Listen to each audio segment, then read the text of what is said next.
करे ऑन। अस्सलाम वालेकुम। दुरूद शरीफ पढ़ लो।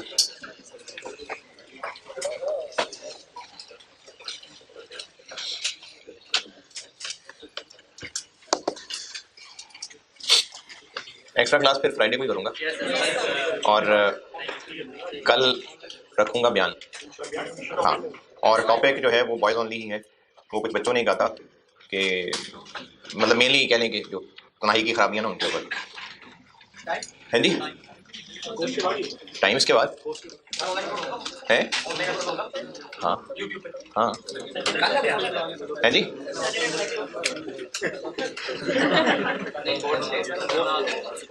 होगा जी होगा। नहीं मैंने जाना है कहीं यार। हाँ मैंने कहीं जाना है आज। ना जाना तो मैं ज़रूर आता। मैं नहीं मैंने जाना है कहीं। ना जाना तो मैं ज़रूर आता। मैं नाम भी आपके नाम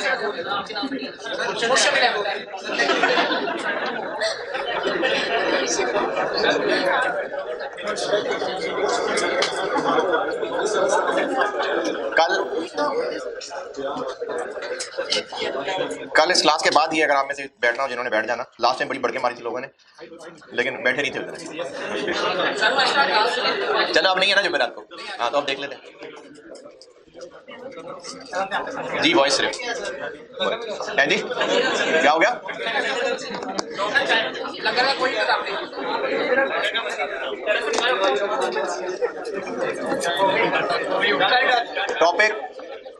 टॉपिक जो भी है बॉयज ओनली है। बाकी अब आप है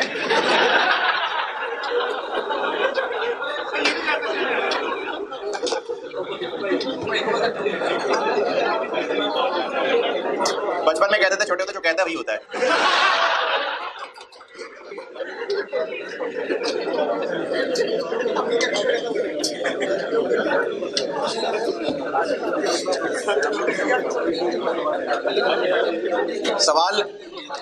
सवाल मैंने कल 2 बताए थे। इसमें तौफीक तो नहीं हुई होगी किसी की।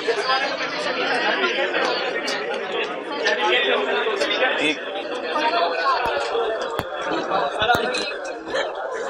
हाँ जी। आंसर नहीं मैच कर रहे। हाँ तो गलती कर रहे होंगे। अच्छा बता दो। नहीं जब तक मुश्किल कौन सा मटेरियल मिक्स और यील्ड की कल मैंने 2 वैरायटियां बताई थी। 2 और बता रहा हूँ।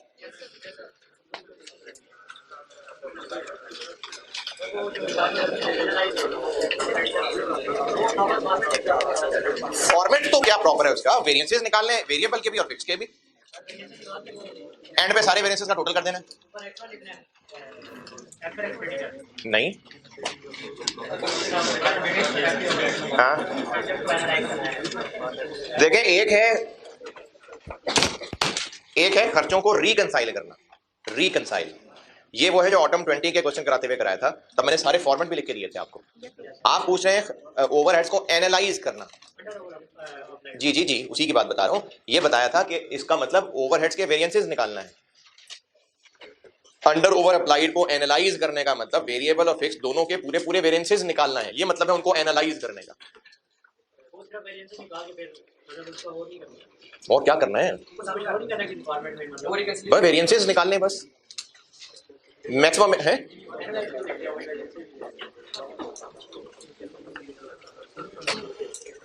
मैंने ना क्लास में सवाल कराया था और जिसमें ये एनालाइज वाली बात बताई थी। और ये सवाल कराया था पता नहीं कौन सा ऑटम 17। ये जो वेरिएंस एनालिसिस है हम इसमें वेरिएंस के रीजंस ढूंढ रहे होते हैं। यानी हम वेरिएंसेस को एनालाइज कर रहे होते हैं। तो एनालाइज करना वर्ब हो गया।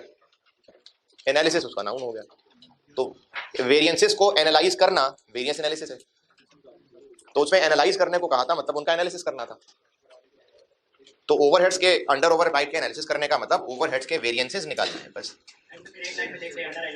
वो मैंने कहा था सारे वेरिएंसेस को आप कंबाइन कर दें तो वो अंडर ओवरराइड बन जाएगा। वो एक लिखने लाइन एंड पे।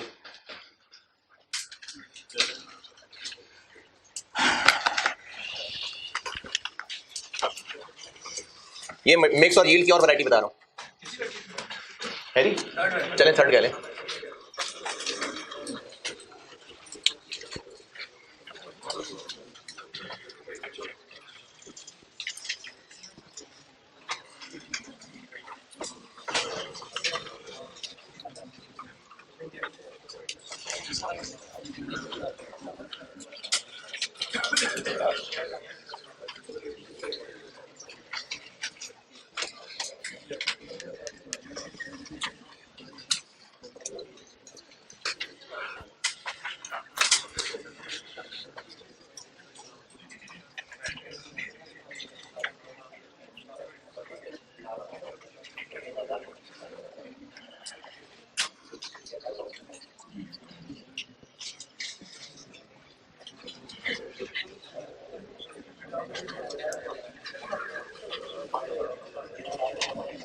हल्के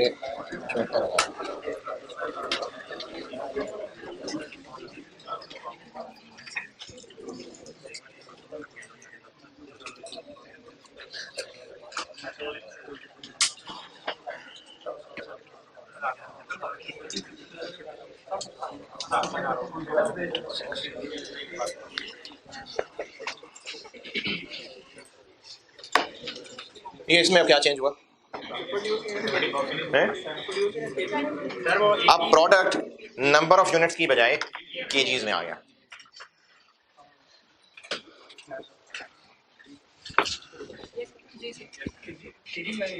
है?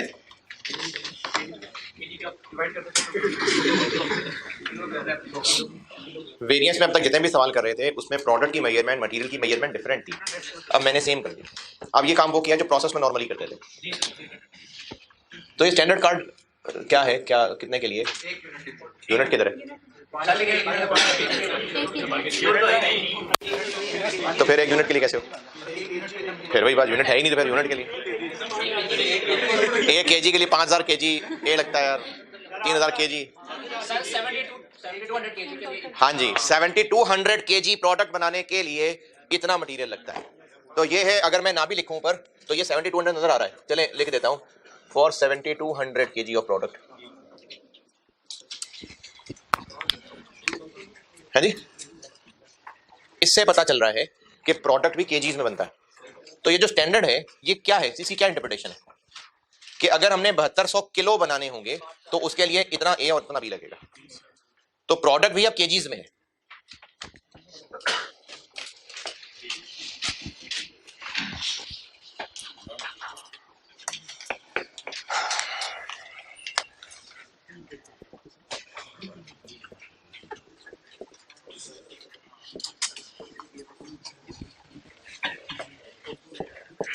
ये तो ठीक कर ही लेंगे।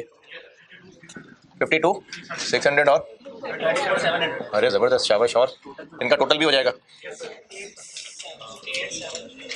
87। कमाल हो गया, ठीक है जी। और इसका टोटल भी आप निकाल ही लेंगे।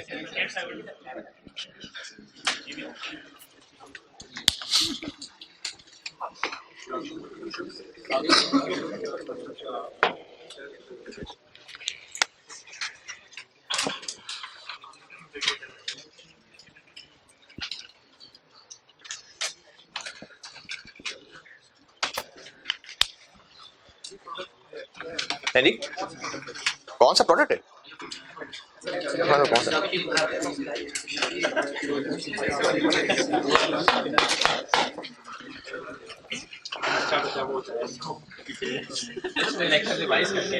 प्रोसेस कॉस्टिंग में मोस्टली सवाल यही थे कि मटेरियल की जो क्वांटिटी मेजरमेंट थी प्रोडक्ट की भी वही थी। इतने किलो दूध, इतने किलो फ्लेवर, तो फिर इतने किलो फ्लेवर्ड मिल्क। प्रोडक्ट भी किलोज में मेजर हो रहा था, या फिर प्रोडक्ट अगर लीटर्स में था तो मटेरियल भी लीटर्स में था। प्रोसेस में हम यही कर रहे थे। वेरिएंस में आके ये बदल गई थी बात। वेरिएंस में हम उन प्रोडक्ट्स की बात कर रहे थे जिसमें प्रोडक्ट मेजर किसी और तरह से हो रहे हैं, मटेरियल किसी और तरह से। जैसे प्रोडक्ट मेजर हो रहा है कि 100 चेयर्स, तो प्रोडक्ट की मेजरमेंट नंबर ऑफ चेयर्स है, नंबर ऑफ यूनिट्स। जबकि मटेरियल 400 किलो मेटल, अब वो मेटल 400 किलो के हिसाब से हो गया, कपड़ा घस के हिसाब से हो गया। तो इसमें मटेरियल की मेजरमेंट डिफरेंट है और प्रोडक्ट की डिफरेंट है। तो हम लोग क्वांटिटी स्केड्यूल और ईपी इसके हिसाब से बनाते हैं, प्रोडक्ट के हिसाब से। अभी तक यही कर रहे थे। अब मैंने ये वही प्रोसेस वाली बात वापस कर दी कि प्रोडक्ट भी किलोज में ही है, तो हमें इतने किलो आउटपुट लेने के लिए इतने किलो इनपुट डालना पड़ेगा। अब SQ इन SM का कॉलम कैसे बनेगा?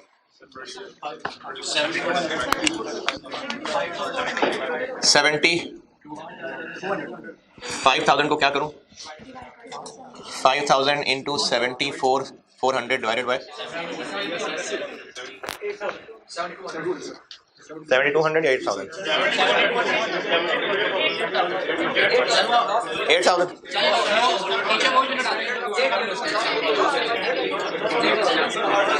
अच्छा 8,000 क्यों?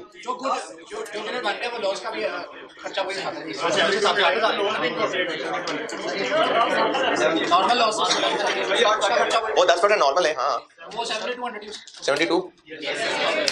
8,000 क्यों? जो भी 8,000 कह रहे हैं क्यों? लॉस इफेक्ट नहीं आएगा? क्यों नहीं आएगा? तो कल और बात थी, कल तो मैंने यूनिट्स बताए थे।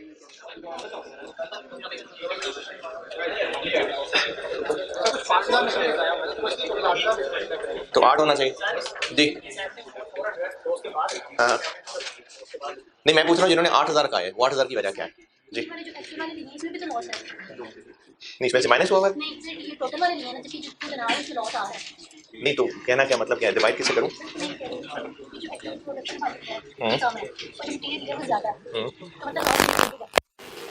ठीक है। हाँ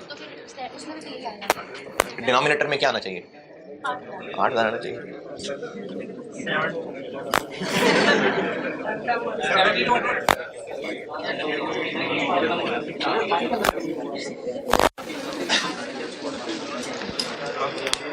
क्या बना? 5,1 31 82। चलिए ये क्यों हुआ? ये इनपुट है और ये जो हम यहां पर जितने भी कुछ लिख रहे हैं ये सब इनपुट ही लिखने। मिक्स और यील्ड किस वेरिएंस का टुकड़ा है? यूजेज। तो मटेरियल यूज से क्या मुराद है? जो इनपुट हुआ, जो प्रोसेस पे इन हुआ वही यूज्ड है ना, या उसमें से वजन जितना जाया होने के बाद बच गया वो इनपुट है, वो यूज्ड है? नहीं, इनपुट है। इनपुट का मतलब है कि प्रोसेस हम मटेरियल स्टोर से निकाला, इशू टू प्रोडक्शन, मतलब यूज हो गया, इन हो गया। तो यूजेज मटेरियल से मुराद है जो प्रोसेस में इन किया, ये इनपुट है और ये भी सब इनपुट ही हैं। जिनको ये लग रहा है कि नीचे 8,000 इसलिए आना चाहिए था कि वो 5 और 3 फिर 8 टैली नहीं होगा, ये लग रहा हो किसी को है? 15 क्या?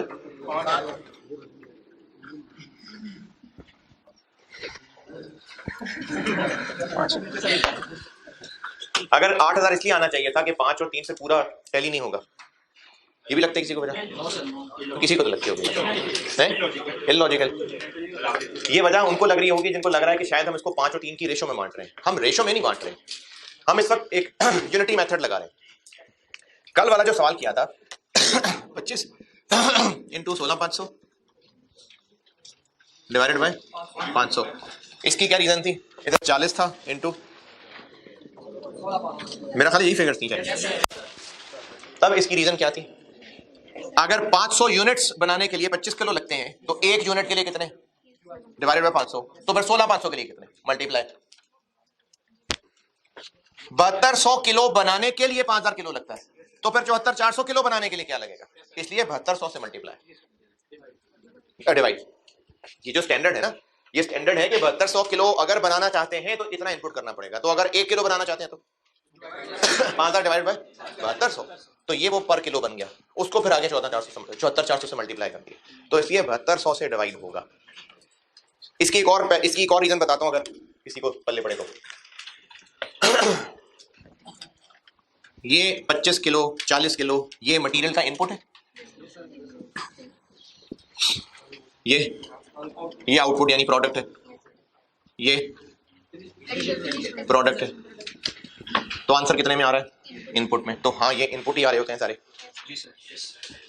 ये 500 number of units, 16,500 units cancel, ये क्या बच गया पीछे? केजीज, इसलिए ये केजीज में लिख रहे हैं हम।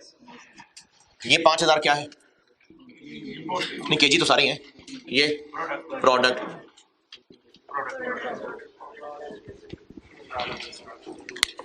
तो इसलिए आंसर फिर इनपुट ही बच रहा है।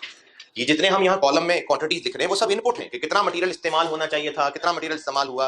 मटेरियल इस्तेमाल होने का मतलब इनपुट करना ही है। तो इसको 7200 से डिवाइड करेंगे तो ये प्रोडक्ट कैंसिल होकर आंसर इनपुट में बचेगा। अगर 8000 से डिवाइड कर दिया, अगर यहाँ मैं 8000 कर दूं तो वो इसको डिवाइड कैंसिल नहीं कर रहा होगा, वो तो प्रोडक्ट नहीं है, तो इनपुट है। तो इसलिए 7200 से डिवाइड होगा। अच्छा, कल वाली वैरायटी और आज वाली वैरायटी का अगर कॉम्बिनेशन बनाऊं तो उसका सिंपल सा असूल ये है कि जिसके लिए स्टैंडर्ड बनाया हुआ है उससे डिवाइड, जिसके लिए स्टैंडर्ड बनाया हुआ है उससे डिवाइड, और जो असल में बनाया उससे मल्टीप्लाई। कल जो 500 वाला किया था और अभी ये जो 7200 वाला किया है, जितने प्रोडक्ट के लिए स्टैंडर्ड बनाया हुआ है उससे डिवाइड, और जितने प्रोडक्ट असल में बनाए उनसे मल्टीप्लाई।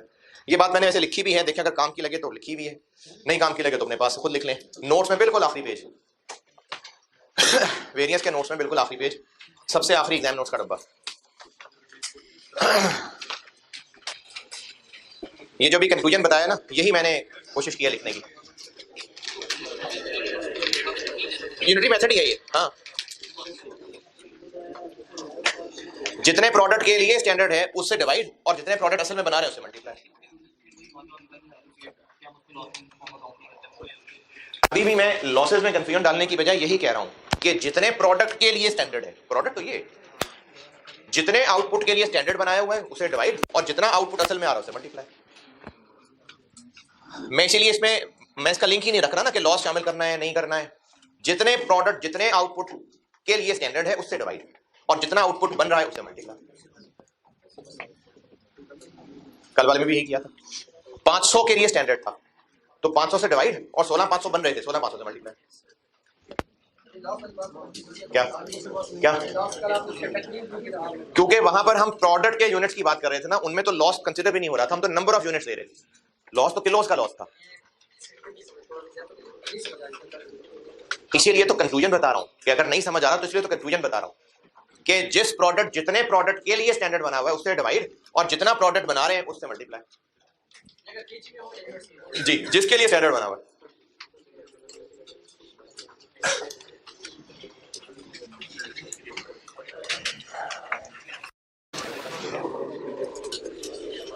अच्छा, वो किसी ने ना शायद मेरे ख्याल में इसी क्लास में किसी ने बैचेस की बात की थी। ये जो बैच होता है ना, ये बस वैसे ही मैनेजमेंट है कि एक वक्त में जैसे स्टूडेंट का जी एक सेक्शन बना दें हम, एक सेक्शन में इतने स्टूडेंट्स रखते हैं, फिर एक और सेक्शन बन रहा है। तो जब कोई स्टूडेंट एडमिशन लेने आता है या कॉलेज मार्केटिंग करता है तो वो ये मार्केटिंग तो नहीं करता ना कि हम इतने सेक्शंस पढ़ाते हैं। सेक्शंस तो कोई मार्केट करने वाली चीज नहीं है ना, सेक्शन तो कोई प्रोडक्ट नहीं है। तो अगर कोई बैचेस, लेट्स से ये होता है जी एक बैच में 7200 किलो थे, तो ये एक बैच का डाटा है, तो एक batch is not a product, product is 7200 kilo है। अगर नंबर ऑफ बैचेस का भी कहीं जिक्र आ गया तो वो कोई कैलकुलेशन की रेलेवेंट बात नहीं, वो बैचेस प्रोडक्ट नहीं है। अगर ऐसा होता ना कि एक बैच के लिए ये स्टैंडर्ड था, तो वो एक बैच के लिए नहीं, वो 7200 किलो के लिए। बेशक करते हैं, हाँ। ये उनका मैनेजमेंट इशू है कि वो बैचेस क्या उससे कम भी बना सकते हैं। वो तो एडमिनिस्ट्रेशन मसला है ना कि कितने कितने यूनिट्स करके, जैसे एक सेक्शन के अंदर अगर 120 स्टूडेंट्स हैं तो कोई 90 स्टूडेंट्स का सेक्शन भी हो सकता है। ऑर्गेनाइजेशन बेहतर चलेगी अगर चीजें ऑर्गेनाइज होंगी, तो सेक्शन बांट दिए, लेकिन 90 का भी सेक्शन हो सकता है। तो इसलिए बैचेस सिर्फ उनकी प्रोडक्शन की एडमिनिस्ट्रेशन है, बस कैलकुलेशन का बैचेस से ताल्लुक नहीं है। ये एक बैच का स्टैंडर्ड नहीं है, ये 7200 किलो का स्टैंडर्ड है। हमने 15 बैचेस नहीं बनाए, हमने 7400 किलो बनाए। अगर सर बैच में मशीन में बैचिंग चलती है, मशीन उसमें सब मशीन में स्टैंडर्ड क्वांटिटी इनपुट करेंगे तो मशीन चलेगी। क्यों? क्योंकि उसका स्टैंडर्ड मशीन का है। जैसे 5000 केजी में डालना प्रोडक्ट एक, और सर यानी 700 का बैच कंप्लीट करेंगे तो मशीन चलेगी। नहीं, ये तो कोई साइंस नहीं है। उसके बाद सर ओवरहेड ज्यादा पर तो वो हमारा मसला, वो तो ओवरहेड्स का मसला है ना, मशीन को चलने से ना रोकें।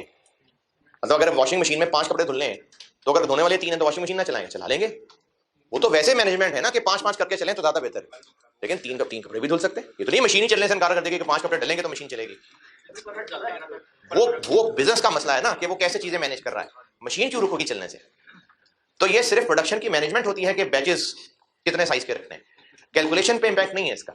अगर ये एक बैच का स्टैंडर्ड दिया होता तो वो बैच का स्टैंडर्ड नहीं होता, वो 7200 किलो का स्टैंडर्ड होता। ऐसे ही करते, 7200 के हिसाब से ही करते।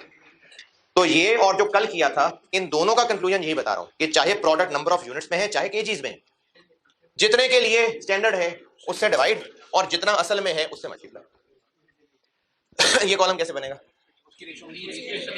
तो इसकी रेशियो में बांट देते हैं, 87,300 इंटू 518266 873 नहीं 31,000 कितना आ गया? 54,567 किधर है? 63 है?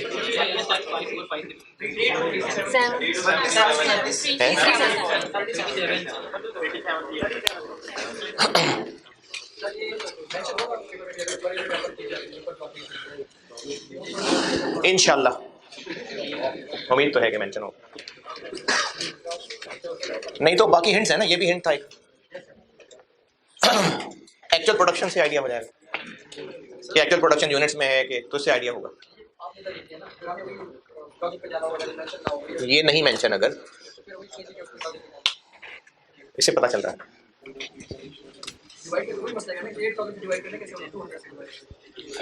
वो तो इशू तो खत्म कर दिया ना, 7200 से ही करना है ना, 8000 से क्यों करना है? वो तो किसी सूरत नहीं करना, 8000 से तो किसी सूरत नहीं करना। हाँ मैंने नहीं लिखा, ऊपर मिटा दिया, देखो मिटा दिया। अब बताओ आगे, मिटा दिया ऊपर वाला, मैंने ऊपर मिटा दिया ना। अब बस सामने जो है यही है। बोलो आप कह रहे हैं ये भी नहीं है? नहीं, स्टैंडर्ड कार्ड में लॉस की परसेंटेज बताइए।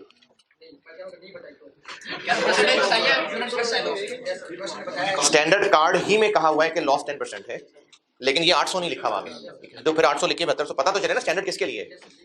हाँ ये स्टैंडर्ड 7200 किलो के लिए, तो माइनस करेंगे तो पता चलेगा कि कितने किलो हम बनाने के लिए स्टैंडर्ड है। बिल्कुल ठीक है, ऐसे ही। इसके लिए भी कुछ कहानी लिखनी हो तो लिखें।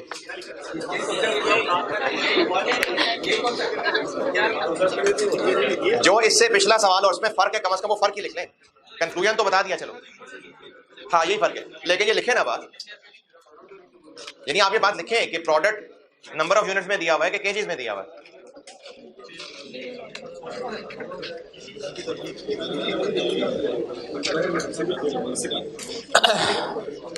जो कल मैंने यूनिट्स वाली बात बताई थी, यूनिट्स वाली, उसकी हस्बे तौफीक प्रैक्टिस के लिए, ये मैंने कल बताया तो नहीं था? बता दिया था ना? हाँ ठीक है बता दिया था। ये उसी की हस्बे तौफीक प्रैक्टिस के लिए जो यूनिट्स वाला था। बहुत ज्यादा इशू दिखाओगे कैलकुलेशन तो बताओ।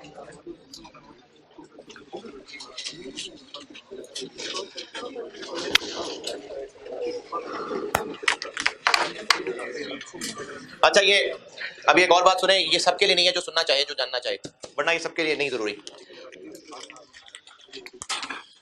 मैंने आपसे कहा था कि ये जो 87,300 है, इसको हम इसकी रेशो की बजाय कॉलम 1 की रेशो आपको कहा था। ऐसा क्यों कहा था उसकी वजह बता देता हूँ, और जिसको ये वजह समझ आ जाए तो उसको इजाजत है बेशक उसकी रेशो में बांट लिया करे। 87,300 इंटू 5 बाई, हाँ इसी वजह से मना किया था, 8 आएगा यहाँ।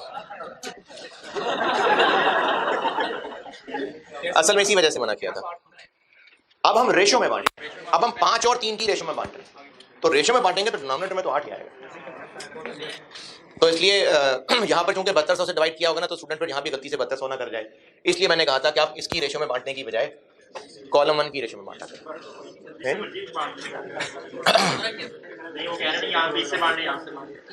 चाहे इससे बांट लें चाहे इससे बांट लें, आंसर यही आएगा। इससे मना सिर्फ इसलिए किया था कि वो 7200 लिख देगा तो फिर गलत हो जाएगा, इसलिए ये 8 वाला तरीका मना किया था, कॉलम 1 कहा था। लेकिन जिनको ये बात समझ आती है तो आप ना बांटें, इससे बांटें। हमने इस इनपुट को इसकी रेशो में बांटना है, ना करें। हाँ वो पहले कॉलम कर लें, पहला कॉलम कर लें, इनपुट ही है ना, तो इस इनपुट की रेशो में बांटना है। वो भी इनपुट है, इस इनपुट की रेशो में बांटना है, तो 8000 इनपुट ही है। अच्छा, अब चौथी वैरायटी कहनी है तो चौथी कह लें, वरना मैं इसी को ही बता रहा हूं कि ये एक और शक्ल में पूछा जा सकता था। तो वैसे वैरायटी नहीं है, यही सवाल एक और तरह से भी पूछा हो सकता था, है जी। इसमें डालेगा तो नहीं, इसमें एबनॉर्मल लॉस, स्टैंडर्ड में एबनॉर्मल कैसे हो सकता है? मतलब हम स्टैंडर्ड कैसे बना लें, कितना एबनॉर्मल हुआ करेगा?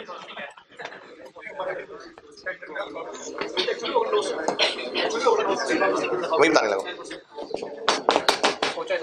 यही सवाल एक और तरीके से भी पूछा जा सकता है, वो ऐसे कि आपको ये बताने की बजाय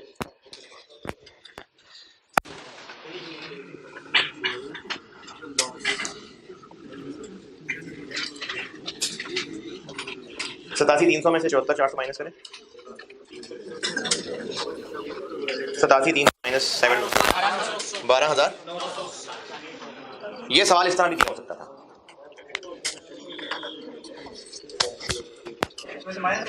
यही सवाल आपको फिनिश गुड्स के 74 400 किलो बने ये कहने की बजाय इतने किलो जाया हो गए ये बताया हो सकता है। अब यहां से आउटपुट निकालें, इतने में से इतने जाया हो गए तो जो बाकी है वो बन गए, इनमें से ये माइनस करें तो 74 400 आएगा ना। तो वो जो 74 400 फिनिश गुड्स प्रोडक्शन बताना था उसकी जगह ये भी लिखा जा सकता था। तो ये इस तरह से भी बताया हो सकता है, परसेंटेज की शक्ल में बताई हो सकती है कि असल में 10% या 15% जाया हो गए, तो ये इस तरीके से भी बताया हो सकता है। हो सकता नहीं, यकीनन एबनॉर्मल होगा। तो वो जो यील्ड वेरिएंस है वो यही कवर कर रहा होता है, एबनॉर्मल लॉस ही बता रहा होता है। यील्ड वेरिएंस यही तो बता रहा होता है कि कितना लगना चाहिए था और कितना लग गया, तो यही बता रहा होता है जी। Yield variance technically abnormal loss ही कवर कर रहा होता है। अगर यील्ड वेरिएंस एडवर्स आ गया, क्या मतलब है इस बात का, तो एबनॉर्मल लॉस।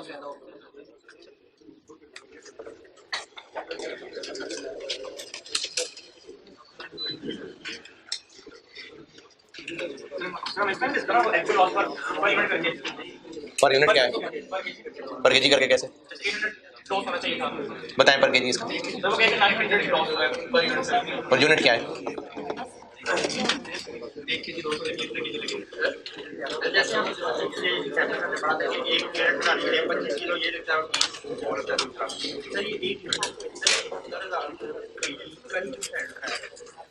मैंने कल मिसाल दी थी घर में अम्मी खाना पकाने की, तो उन्होंने एक स्टैंडर्ड बनाया हुआ है कि 5 लोगों के खाने में ये इतना इतना डलता है, तो 5 लोगों का खाना।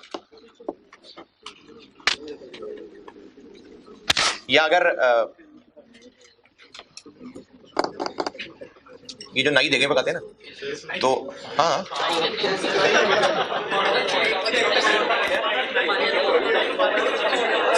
ये नहीं, ये ऐसी बस वो रिवाज है गांव वगैरह के, मोस्टली ये जो नाई लोग होते हैं ना बात, तो वही पकाए है जी।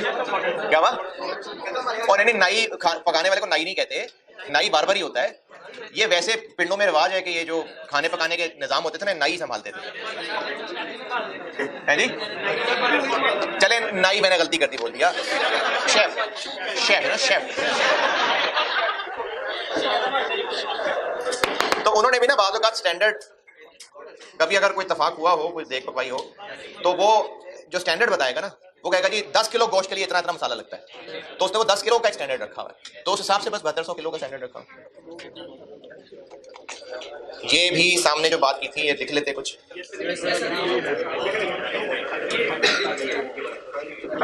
अब ये बात जो लिख ली तो उसमें कुछ आगे लिखे ना कि क्या बताया मैंने, ये सवाल तो चले नोट कर लें, लेकिन आगे कहानी भी लिखे ना कि क्या बताया ये आपको।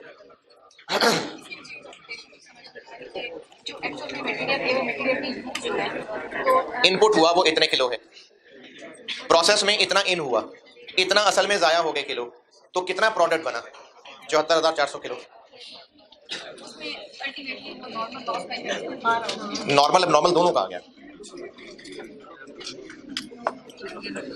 अगर सवाल इस शक्ल में दिया हो तो ये कैसे करेंगे कैलकुलेट? जैसे अभी किया है कि इसमें से ये माइनस करेंगे तो आउटपुट पता चलेगा, वो होगा 74,400।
अच्छा, ऑटम 16 का जो क्वेश्चन 7 बताया था, किसी को तौफीक हुई हो तो कौन से आंसर नहीं मैच कर रहे हैं? मिक्स और यील्ड के नहीं मैच कर रहे। चलें उसका नहीं डिस्कस नहीं कर रहा कल। मैं आपको सिर्फ ये तीनों कॉलम की फिगर्स बता देता हूँ, क्योंकि आई के सोल्यूशन में ये तीनों शायद अलग अलग नजर नहीं आ रहे होंगे आपको। A Q N A M ये तो दिया हुआ है 16,000 और 29,000। S Q N S M 15,500 और 31,000।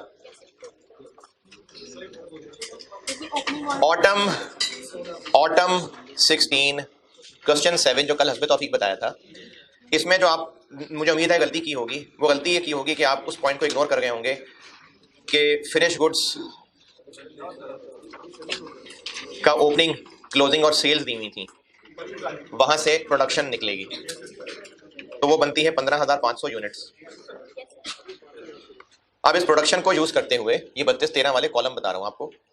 पहले बता रहा हूं S Q in S M, ये है 15,500 किलो और 31,000 किलो। जिन्होंने किया है और उनकी फिगर टैली नहीं है तो बताएं। 15,500 और स्टैंडर्ड कार्ड आपको 1 यूनिट का गिवन है, तो उस स्टैंडर्ड कार्ड बनाएंगे तो मसला होगा ना। स्टैंडर्ड कार्ड बनाए, खत्म कर दिया चैप्टर मैंने कह के स्टैंडर्ड कार्ड बनाने हैं। नहीं हस्बे तौफीक करना था, लेकिन जब करना था तो इंसानों की तरह था ना।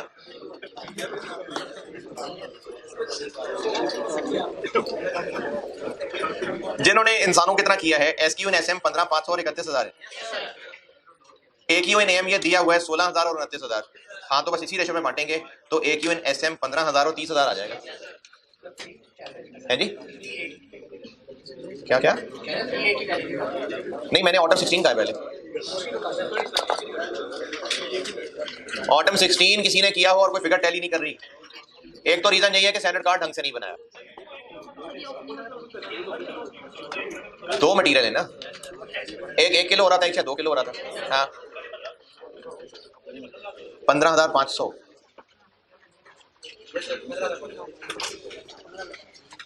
Finish goods opening, finish goods closing, finish goods sale, यहां से प्रोडक्शन निकलेगी। तो 15,500 है एक्चुअल प्रोडक्शन। 15,000 तो शायद बजटेड प्रोडक्शन थी। हम ये सारे वेरिएंसेस एक्चुअल प्रोडक्शन के लिए निकाल रहे होते हैं। अगर प्रोसेस मिक्स हो तो ईपी के लिए, अगर प्रोसेस मिक्स ना हो तो एक्चुअल प्रोडक्शन के लिए निकाल रहे होते हैं। तो यही एक गलती की उम्मीद थी ऑटम 16। बाकी जो ऑटम 11 है ना, उसमें मुझे उम्मीद है कि राउंडिंग ऑफ का मसला होगा। ज्यादा सारा फर्क है वो राउंडिंग ऑफ होगा। हाँ मुझे याद आ गया, वो राउंडिंग ऑफ का मसला है, थोड़ा सा फर्क है ना, वो राउंडिंग ऑफ का फर्क है। आप उसमें चूंकि वो स्टैंडर्ड दिया हुआ था 400 यूनिट्स का, तो 400 से डिवाइड और जितने एक्चुअली बनाए उनसे मल्टीप्लाई, तो वो सिर्फ राउंडिंग ऑफ का फर्क है। अच्छा आप इसकी प्रैक्टिस के लिए भी सुन ले तफसील से। अभी को पेजेस बांटे, 3 पेजेस मिले होंगे आपको। स्प्रिंग का 3 क्वेश्चन, ऑटम 8 क्वेश्चन, 3 है 3।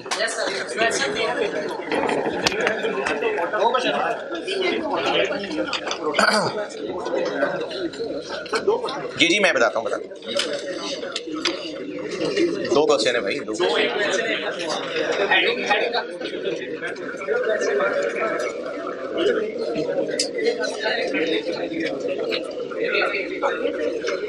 अच्छा अब ये काफी सारा प्रैक्टिस मटेरियल है, इसकी बात ध्यान से सुन लें। एक तो ये जो अभी लॉसेस वाली बात अभी सिखाई है, इसका एक होमवर्क है, आज 2 होमवर्क देने हैं। 2 हाँ तो टेस्ट किसका है? हाँ तो मैंने वेरिएंस का ही होमवर्क देना है, वेरिएंस का ही होमवर्क देना है। अच्छा जिसने करना हो कर लेना होमवर्क, जिसने नहीं करना ना। 2 सवाल होमवर्क दे। एक देखें काफी सारे सवाल हैं, फिर अभी ठहर जब बोंगे मारना बस करें, पहले सवाल सुन लें, बहुत सारे सवाल हैं। एक है इसी लॉसेस वाली बात पे जो भी सारी बताई, इसको कवर करने के लिए नए क्वेश्चन में से ही है क्वेश्चन नंबर 5 स्प्रिंग 19। अपने फॉर्मेट पे सवाल बना के दिया, सोल्यूशन तो आईकेप से इत्तेफाक कर रहा है, बस मैंने फॉर्मेट अपने वाले पे बना के दिया हुआ है। इसमें एक सवाल का फ्लॉ है, तो वो मेरे कहने पे आप उसमें एक assumption डाल लें, बाकी पे जब करके आएंगे तो बताऊंगा कि ऐसा क्यों करना पड़ा, क्यों मजबूरी थी। स्प्रिंग 19 क्वेश्चन 5 पे आइए।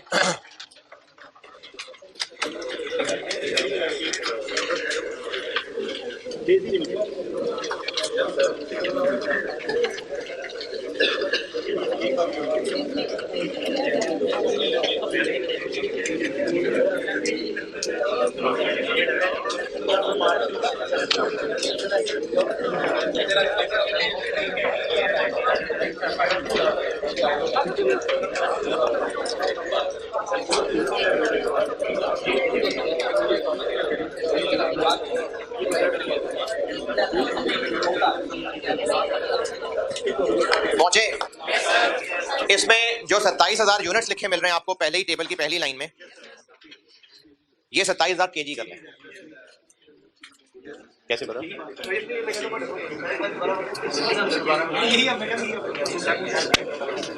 क्वेश्चन में पहले ही पॉइंट के पहले टेबल की पहली लाइन 27,000 के साथ यूनिट्स लिखा हुआ है। मैं कह रहा हूं कि इसको 27,000 यूनिट्स की जगह 27,000 केजी, ये यूनिट्स की जगह केजीज है। ये सवाल का फ्लॉ है, इसको केजीज ही कहना चाहिए था, यूनिट्स लिख के कंफ्यूजन मच गई। ये केजी ही होना चाहिए था, और उसकी वजह वो कल डिस्कस करूंगा तो बताऊंगा। ये यूनिट्स करके नहीं हो सकता सवाल, ये केजी ही है। क्या बात? जब आया होगा तो अक्सर ऐसा होता है कि स्टूडेंट्स इतना सोचते नहीं है, वो उसको फ्लो में करते हैं। कई स्टूडेंट्स को केजी ही सोच के करके गए होंगे, वो जो ज्यादा गहरा सोच में बैठा होगा उसको ये मसला आया होगा, कईयों को पता ही नहीं लगा होगा। तो एक होमवर्क है ये स्प्रिंग 19 क्वेश्चन नंबर 5, ये मैंने क्वेश्चन में चेंज कराई है और सॉल्यूशन आपको अपना दिया है। एक ये होमवर्क है, और दूसरा होमवर्क जो कि मैं रिवर्स कैलकुलेशन बताने लगा हूं, अभी रिवर्स कैलकुलेशन कराता हूं। जो दूसरा सवाल आपको मिला है क्वेश्चन 3 ऑटम 8, क्वेश्चन भी इसलिए दे दिया क्योंकि ये जो आपने प्रिंट आउट लिए हुए ये तो ऑटम 9 ऑनवर्ड है ना, तो इसलिए वो क्वेश्चन भी दे दिया और सोल्यूशन भी दे दिया आपको अपने फॉर्मेट पे, है जी ऑटम 8। तो जो आपको पेज मिला हुआ है उसमें एक साइड पे क्वेश्चन है, एक साइड पे सोल्यूशन।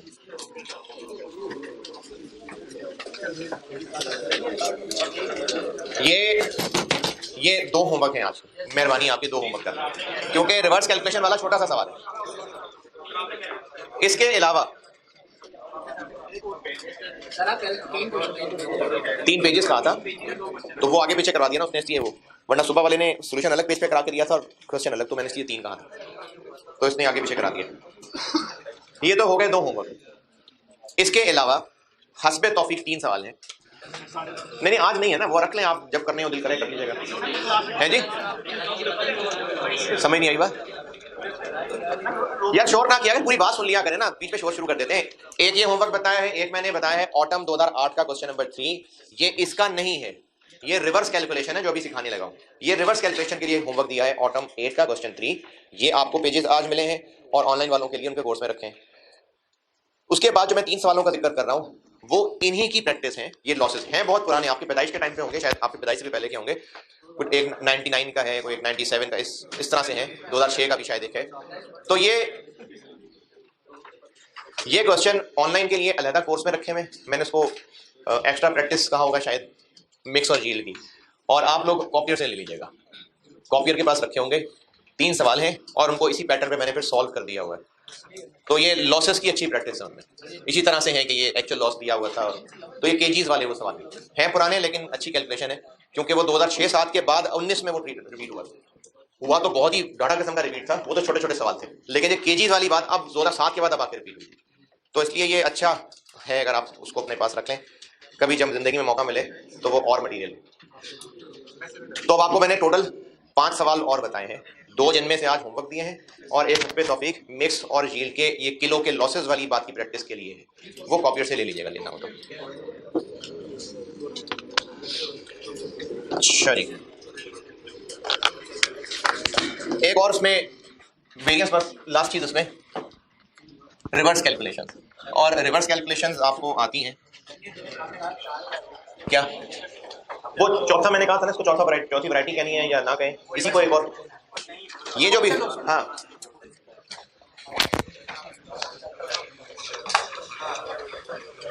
रिवर्स कैलकुलेशंस, इसमें आपसे बिल्कुल पूरा रिवर्स चल के प्रॉपर स्टैंडर्ड कार्ड भी बनाने को कहा जा सकता है, या फिर वैसे कुछ मिसिंग फिगर्स निकालने को कहा जा सकता है।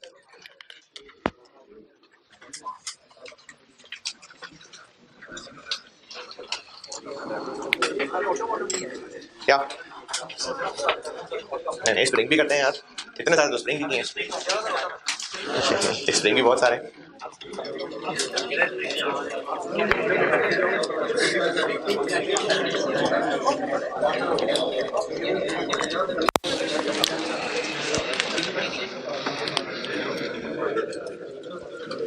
रिवर्स कैलकुलेशंस में बस इतना है कि आपको मिसिंग फिगर्स ढूंढनी है।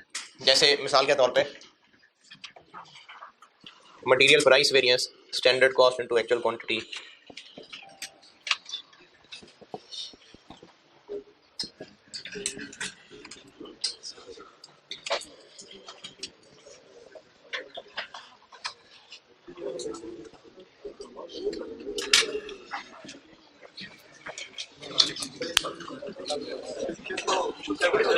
हाँ जी, स्टैंडर्ड कॉस्ट पर किलो निकाल सकते हैं इतना।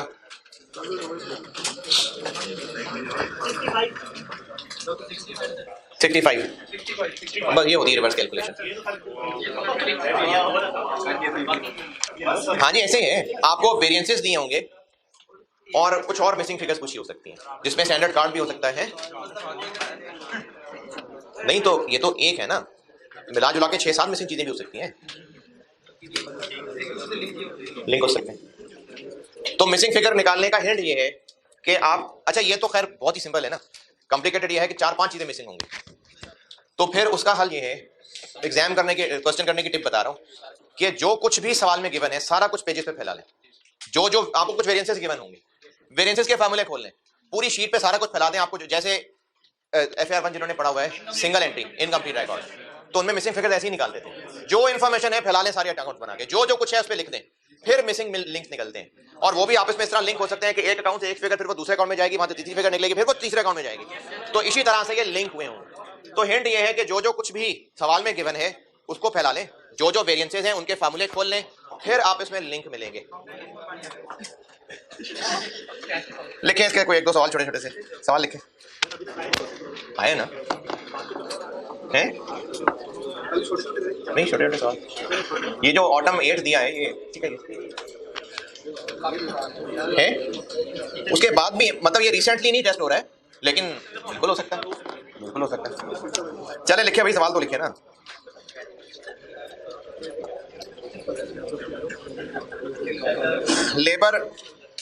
लेबर रेट वेरिएंस, सवाल लिखिए, लेबर रेट वेरिएंस 18,000 एडवर्स,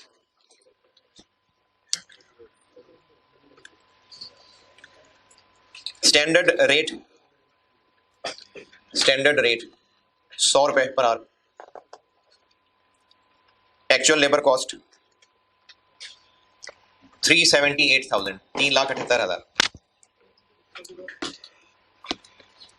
क्या दोबारा, actual labour cost 378,000, standard rate 100 रुपए per hour, labour rate variance 18,000 adverse, actual hours बताइए।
हाँ जी 3600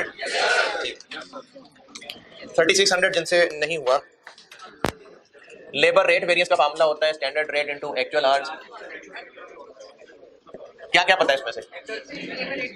18,000 एडवर्स मतलब माइनस, स्टैंडर्ड रेट नहीं, अच्छा पता है, सॉरी 100 एक्चुअल आवर्स नहीं पता, तो एक्चुअल रेट भी नहीं पता, लेकिन ये सारा पता है। यहां से एक्चुअल आवर्स निकलेंगे। चलें और लेके, अब दो मिलाता हूं उसमें।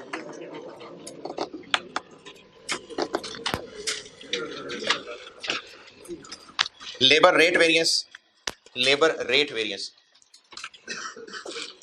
28,000 एडवर्स, 28,000 एडवर्स। हाँ जी labour rate variance. Labour cost variance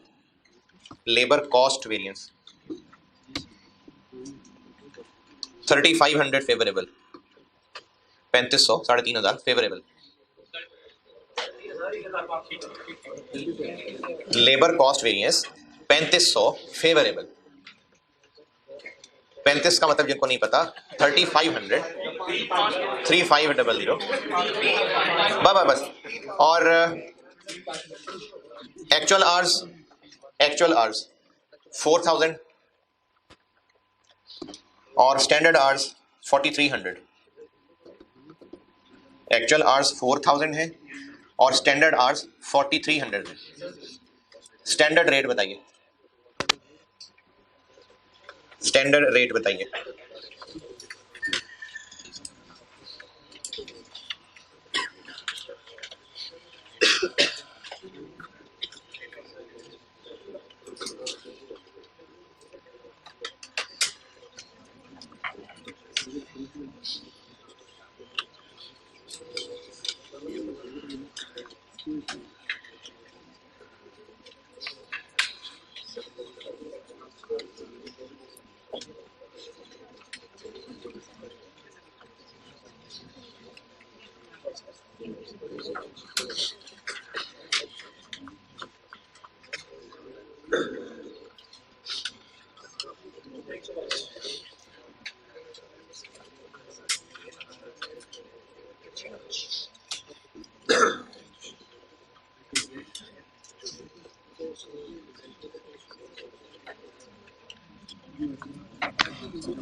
हाँ जी 105।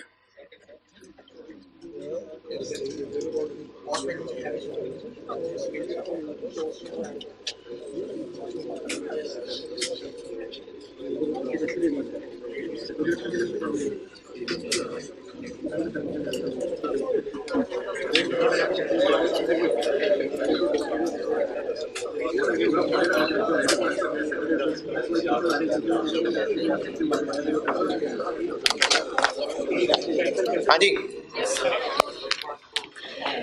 Labour rate variance standard rate into actual hours minus actual rate into actual hours.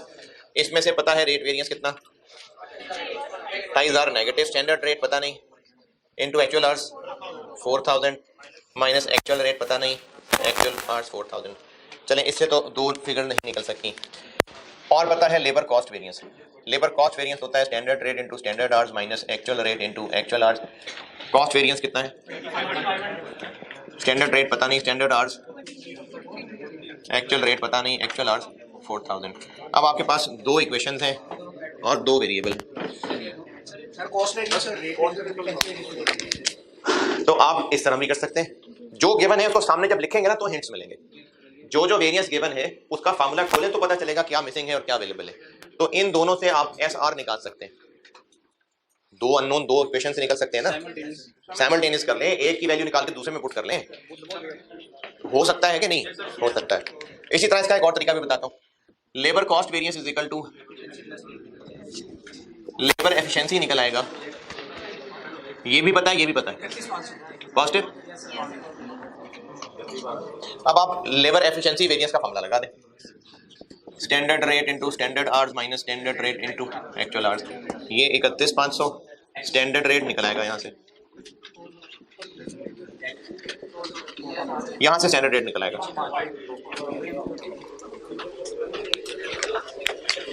तो पॉइंट ये है कि आपको जो जो सवाल में डाटा गिवन है उसको लिख लें, फिर जब कंपेयर करेंगे तो यहां से हिंट्स मिलेंगे। स्प्रिंग 10 पे आ रहे हैं। स्प्रिंग 10 क्वेश्चन नंबर 4 है। नहीं क्लास में कराता हूं ना।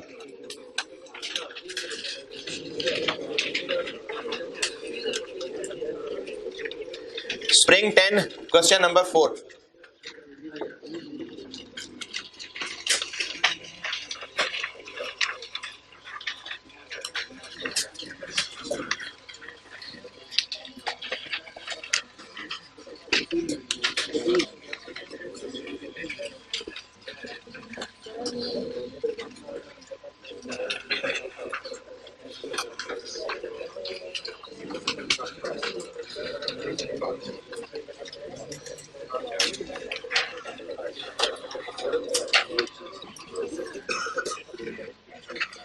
स्प्रिंग 10 क्वेश्चन नंबर 4 पढ़ लीजिए।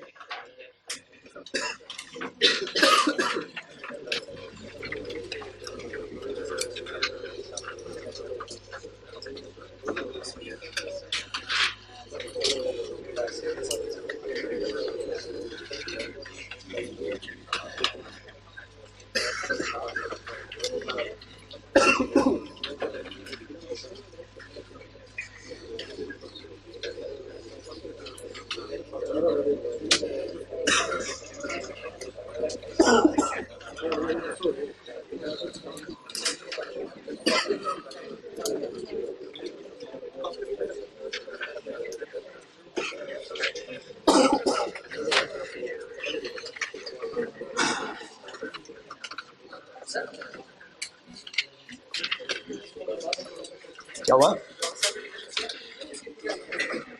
दो इक्वेशन से दो मिसिंग फिगर कैसे निकलेंगे? कैलकुलेटर से भी निकलेंगे। वैसे कैलकुलेटर से इक्वेशन सॉल्व हो जाती हैं। वैसे सॉल्व करना है, एक की वैल्यू एक इक्वेशन से निकालें, इसको दूसरे में पुट कर दें। एसआर को इस तरफ रखें, बाकी सब वहां कर लें। एसआर यहां रह जाएगा, बाकी सब उधर मूव कर लें। अब एसआर की जगह इसमें वो सब पुट कर लें, फिर इसको सॉल्व करेंगे तो एक्चुअल आंसर आ जाएंगे, एक्चुअल रेट। फिर उस एक्चुअल रेट की फिगर को पुट करेंगे, जो आंसर निकला होगा तो स्टैंडर्ड रेट निकल आएगा। बिल्कुल हो सकता है।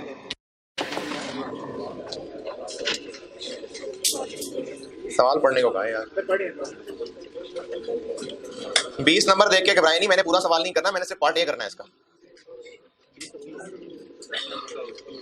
नहीं, पार्ट ए 18 नंबर का नहीं होगा, क्योंकि लेबर के वेरिएंसेस कहे हैं, ओवरहेड्स के सारे वेरिएंसेस कहे हैं, तो वो नहीं कर रहा मैं। पार्ट बी पे नहीं लगा रहा, आप जीते हो गए मैं वेरिएंसेस कर करके।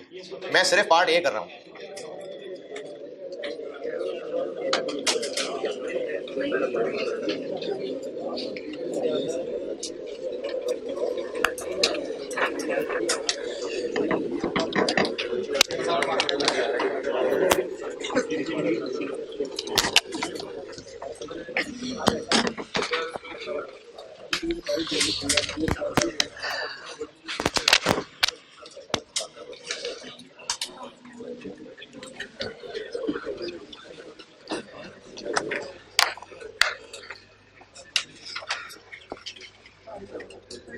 कितना अर्सा लगेगा पढ़ने में?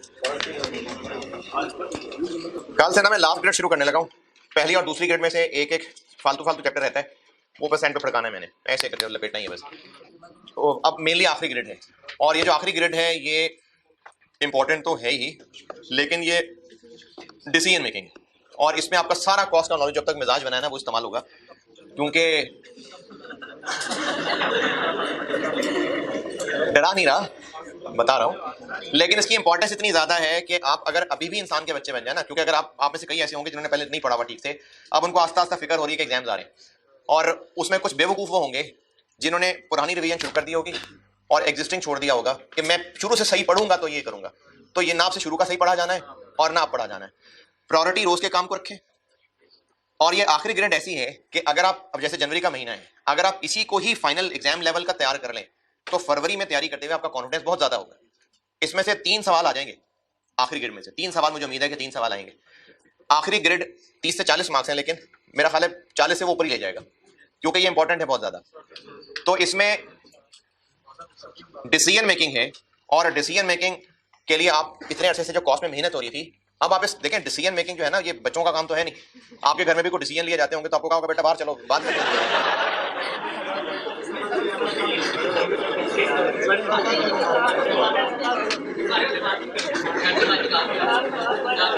तो आप कॉस्ट पढ़ के ना बड़े हो गए, तो अब वो नहीं अच्छा सीरियसली ना, ये डिसीजन मेकिंग का जो ग्रिड है इसमें चैप्टर्स देखूं तो 4 चैप्टर्स हैं, और ये इंपॉर्टेंट बहुत ज्यादा है।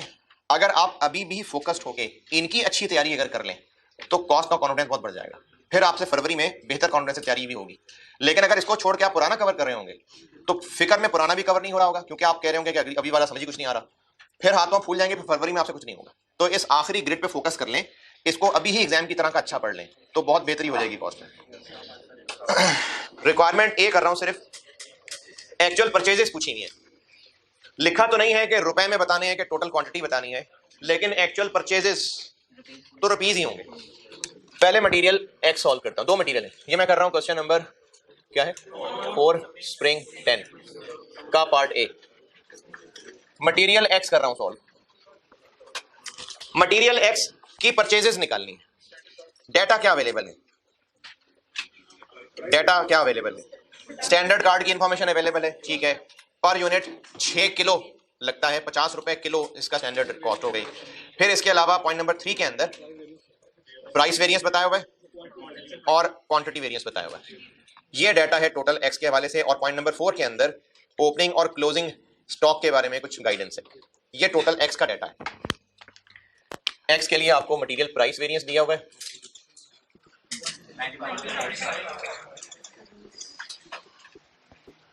क्या आएगा जी ब्रैकेट में,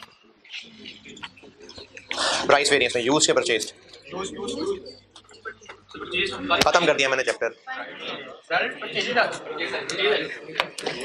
देखना पड़ता है कि इनमें मटेरियल परचेजेस और यूज बराबर है या नहीं, तो बराबर है या नहीं पता है, नहीं है बराबर, नहीं क्यों नहीं बराबर भाई,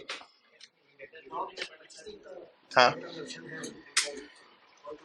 पॉइंट नंबर 4 से पता चल रहा है कि ओपनिंग रॉ मटेरियल और क्लोजिंग रॉ मटेरियल में फर्क होगा। पॉइंट नंबर 4 ओपनिंग, देखिए opening raw material closing raw material आपको वैल्यू नहीं बताई, लेकिन कैलकुलेट करने का तरीका बताया है, तो उससे नजर आ रहा है कि ओपनिंग क्लोजिंग बराबर है। तो जब डिफरेंट है तो फिर परचेज और यूज भी डिफरेंट। केस 2 अब देखना पड़ेगा कि ए है कि बी है। तो स्टैंडर्ड वैल्यू डेट स्टैंडर्ड है, वैल्यू डेट एक्चुअल है, सवाल में बताया नहीं है, लेकिन जिस स्टाइल से पॉइंट नंबर 4 लिखा हुआ है उससे ये लग रहा है कि इस वैल्यू डेट स्टैंडर्ड है, क्योंकि उसको स्टैंडर्ड से लिंक किया हुआ है। तो चूंकि वैल्यू डेट स्टैंडर्ड है तो प्राइस वेरिएंस के फार्मूले में परचेज आता है। और इस सवाल की रिक्वायरमेंट है, ये सवाल की रिक्वायरमेंट क्या है, ये फाइंड करना है हमने। अब इसमें देखें क्या क्या पता है, 95,000 एडवर्स,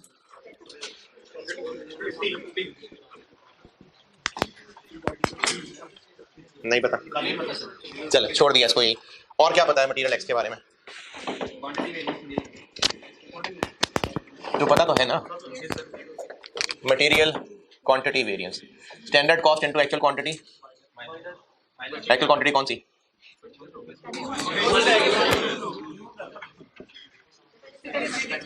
है जी, ओह हाँ सॉरी, स्टैंडर्ड क्वांटिटी माइनस,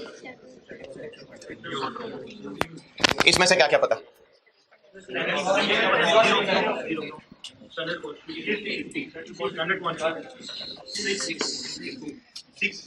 6 लिख दूं यहाँ। एक्चुअल प्रोडक्शन कितनी है, 50,000, पहले ही पॉइंट में लिखा हुआ है। एनुअल प्रोडक्शन वाज 50,000 यूनिट्स, यानी 3 लाख।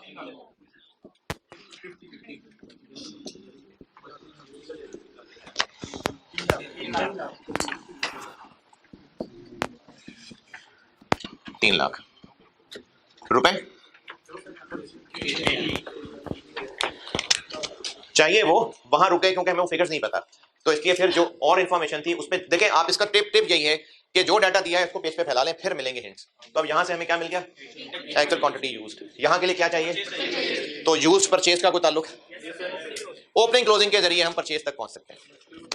अच्छा, ये मैंने आपको प्रोसीजर बताने के लिए ये फार्मूला फैला दिया, वरना मटेरियल क्वांटिटी वेरिएंस 0 है। इसका अकल का मतलब ये है कि जितना स्टैंडर्ड लगना चाहिए था उतना ही लगा, तो एसक्यू ही एक्यू यूज्ड है, तो आप एसक्यू निकालेंगे वही एक्यू यूज होगा। ये तो मैंने सिर्फ आपको प्रोसीजर बताने के लिए पूरी इक्वेशन बना दी, वरना मटेरियल क्वांटिटी वेरिएंस निल का मतलब है कि एसक्यू और एक्यू बराबर है, तो एसक्यू निकालें यही एक्यू है। ऊपर से क्या ना, ये सॉल्व किया मैंने।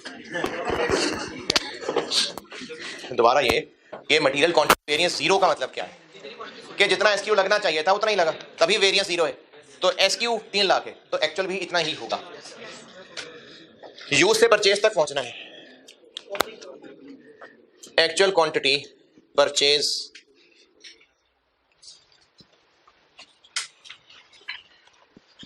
सीधा लिख देता हूं जी, opening stock plus purchases minus closing is equal to sale के जो अल्फाज आ रहे हैं ये जज्बाती हरकतें ना करें, मटेरियल की बात हो रही है। सेल कहां से आ गई? यूज। इनमें से ये फाइन करना है, ये कितना है? 3 लाख। ओपनिंग कितना?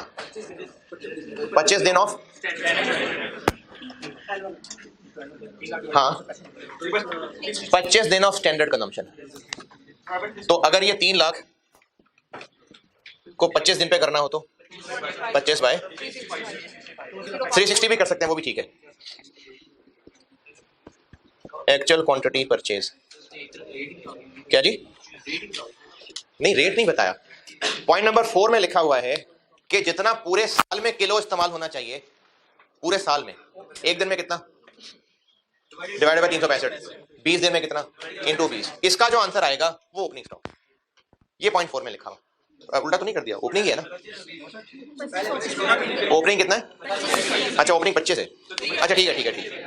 और क्लोजिंग के बारे में कहा हुआ है कि एनुअल स्टैंडर्ड कंजम्पशन के 20 दिन के बराबर, तो 3 लाख इंटू 20 बाई 365। इसको सॉल्व करेंगे तो एक्चुअल परचेजेस निकल आएंगे 29589। ये अब यहां रखेंगे और ये एक्चुअल परचेजेस आ जाएंगे।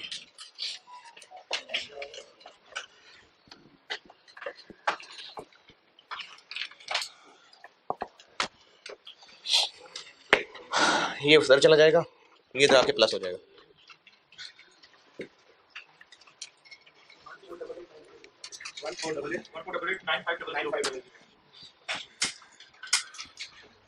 ये मटेरियल एक्स और बिल्कुल इसी पैटर्न पे मटेरियल वाई भी है।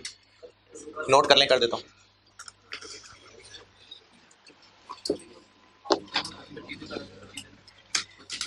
क्या प्राइस वेरिएंस में केस 1 है कि केस 2 है? ये कैसे पता चला? तो इसका मतलब परचेज जो डिफरेंट है, तो इसका मतलब केस 2 है। तो केस 1 है, केस 2 है।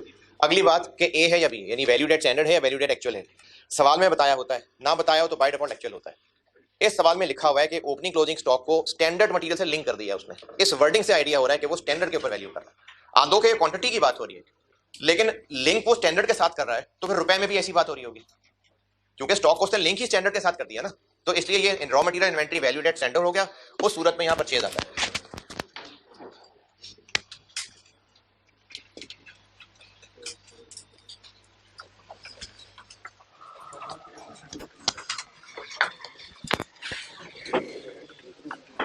मटेरियल वाइज से कम है।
जल्दी जल्दी भाई।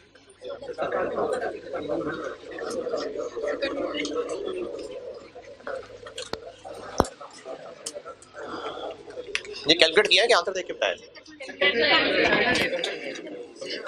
हाँ जी हाँ जी सेम है।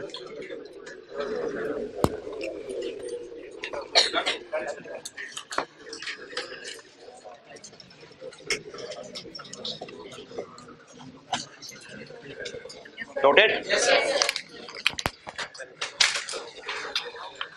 क्या क्या पता है इसमें? प्राइस वेरिएंस पता है? तो फिर इसको दफा करते हैं।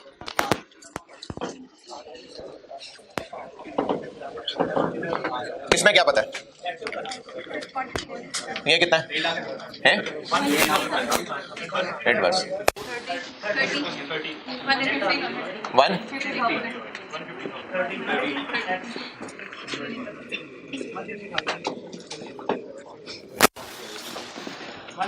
155 पूछा क्या सवाल में? परचेज निकाल सकते हैं इससे ऐसे। इधर क्या रखूं? इधर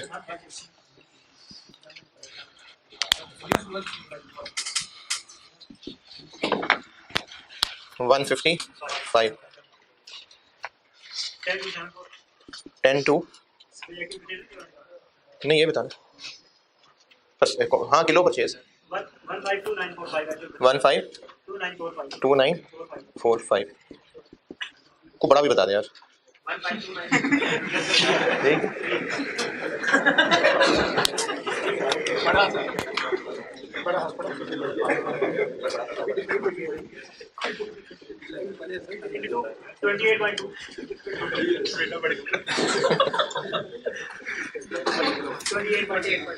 अच्छा एक्चुअल किलो का रेट स्टैंडर्ड से 6% बिलो यानी 30 रुपए से ये है वेरिएंस एनालिसिस खत्म है।